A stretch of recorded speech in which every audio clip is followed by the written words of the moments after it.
Did you know that our brains remember English expressions better if you link these expressions to typical pictures? This phenomenon is based on a well-known psychological principle. In each video from our series Expressions, you will see pictures with the well-known Kaboons indicating a particular expression. You then have several seconds to guess which expression it is. Afterwards, the answer will appear, and then I'll discuss the meaning of that expression, and I also will give some examples. You will notice how effective and fun this method is. Let's have a look at the first image.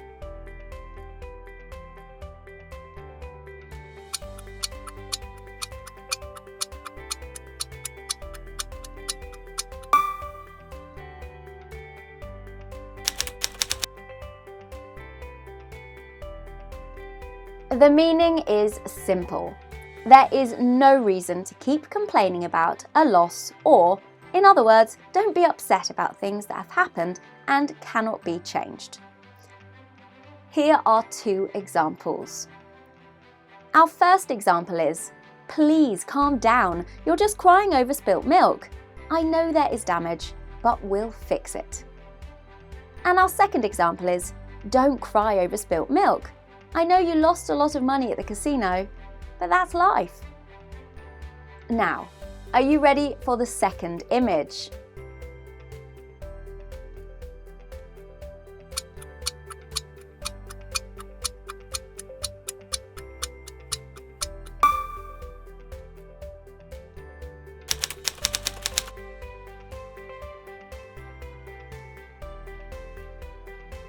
Did you get this expression? It is one man's loss is another man's gain, and it means that when one person loses something or throws something away, another person often benefits from that. Again, here are two examples. First example, Luke found some money in the street and thought to himself, "Oh well, one man's loss is another man's gain." And again, a second example. Amy did not like her job, so she resigned and joined our company last week. She's doing really well, so clearly one man's loss is another man's gain. Here comes our third and final image.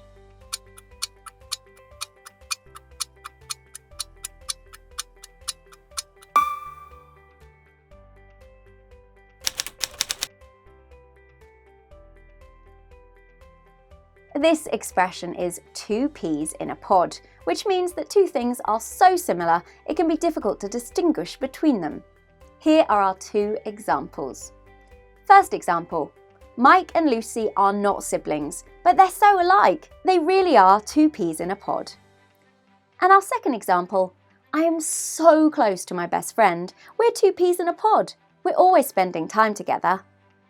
Maybe it is interesting to know that the expression two peas in a pod is very old. It was first used in a book dating to 1579.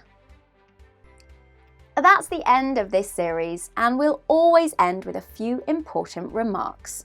First, don't forget to subscribe to our English Expressions series.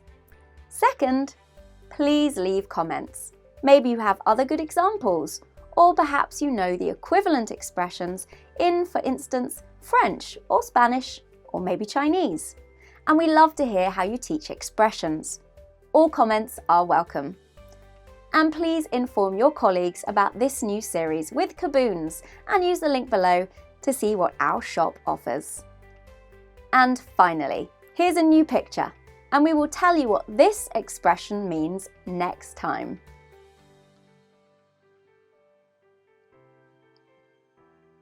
Love you. See you next time.